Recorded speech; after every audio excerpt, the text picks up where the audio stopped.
morning students, back to haloalkanes. In the previous session we saw two classification of haloalkanes, that is classification based on number of halogen atoms and the classification based on sp3 hybridized carbon. In today's class we are going to move to the third type of classification, that is classification based on halogen bonded to sp2 or sp hybridized carbon. So under this category we have two classification. One is vinylic halides, second one is aride halides.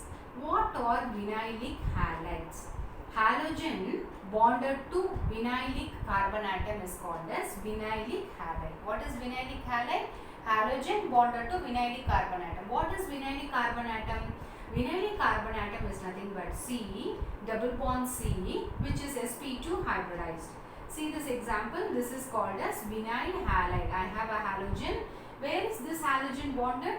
This halogen is bonded to C double bond C, which is sp2 hybridized. So this is an example for vinylic halides.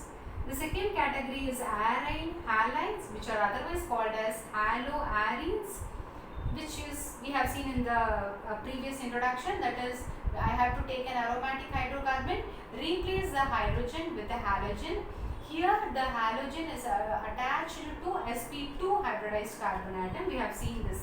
Okay. Now we have seen the classification of haloalkanes. So our next step is how to prepare haloalkanes. What are the steps by which haloalkanes can be prepared?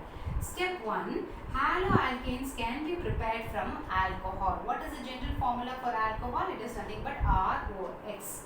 See, this is an alcohol group to which I am going to add a protic acid, that is nothing but HX. Okay. In the presence of the catalyst zinc chloride, what happens? The hydroxyl group of alcohol is replaced by the halogen group. So I will be getting haloalkanes or or alkyl halides. As a result, water molecule is removed. So the second step, I have an alcohol molecule, I have sodium bromide, I have sulfuric acid. So what happens? The hydroxyl group is replaced by halogen group. So I will be getting RBr plus NaHSO4, that is sodium bisulfate, plus liberation of water molecule. This is the first way to prepare haloalkanes. What is the second way? Second way, you can prepare haloalkanes from hydrocarbons. How will you prepare? From hydrocarbons. For that I need to take a free radical. I have to halogenate it. What is halogenation? Addition of halogen group like chlorine, bromine, iodine, etc. I have taken here methane, propane, butane. What I have taken? I have taken butane molecule. To butane molecule I am adding the halogen chlorine. I am heating it in the presence of UV light.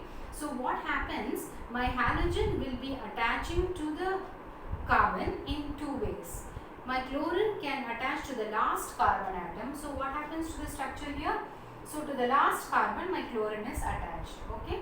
In the second way, like my chlorine can be attached to the previous carbon atom, that is here.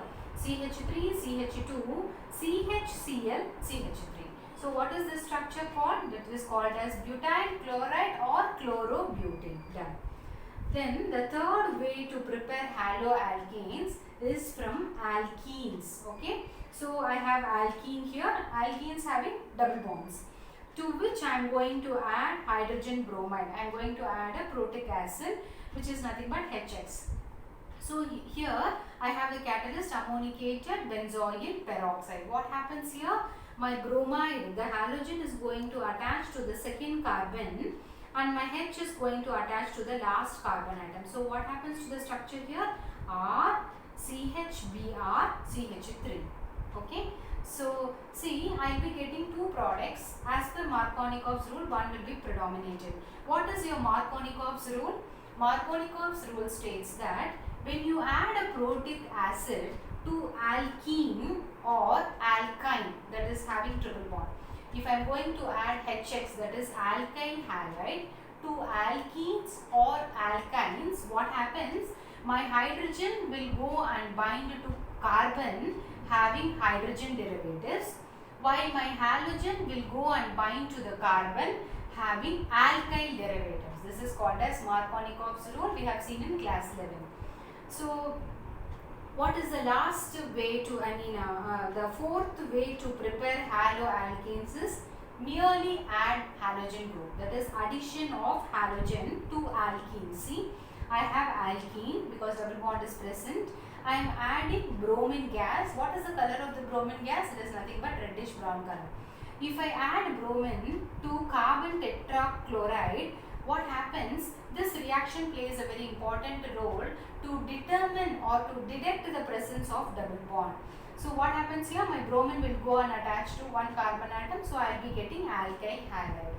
Of all the reactions to produce haloalkene, this plays an important role because I am going to use bromine gas, which is nothing but reddish brown color gas evolving.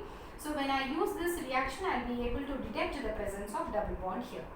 So the last reaction will be halide exchange. What is the, as the name indicate, I am going to exchange the halogen with my desired halogen. So I will be getting my desired halogen product. Say for example, the first reaction is called as Finkelstein reaction. What is the reaction called? Finkelstein reaction. In this reaction, I have alkyl halide or haloalkene, to which I am adding sodium iodide. This reaction happens in the presence of dry acetone. So what happens? There is an exchange of halogen. This will be removed. Instead, iodine will come in exchange. So what will be the product? It will be alkyl iodide plus sodium halide. So this alkyl halide can be precipitated later in the reaction. So what is Finkelstein reaction? I need to add sodium iodide to alkyl halide in the presence of acetone. So halogen exchange happens. The second reaction is called as Schwarz reaction. What is Schwarz reaction? I have alkyl halide. This reaction is of importance to produce fluoride compounds. See, for example, I have alkyl halide and I am heating it in the presence of silver fluoride. So there is an exchange between this fluoride and halogen. So I will be getting alkyl fluoride derivatives. See, I have replaced this R with methyl group. What is this compound called? Methyl bromide. This is methyl bromide. To methyl bromide, I am going to add silver fluoride. So there is an exchange between this bromide and fluoride. So I will be getting methyl fluoride. What is liberated? Silver bromide is liberated. So these are the 5 steps by which haloalkanes can be prepared.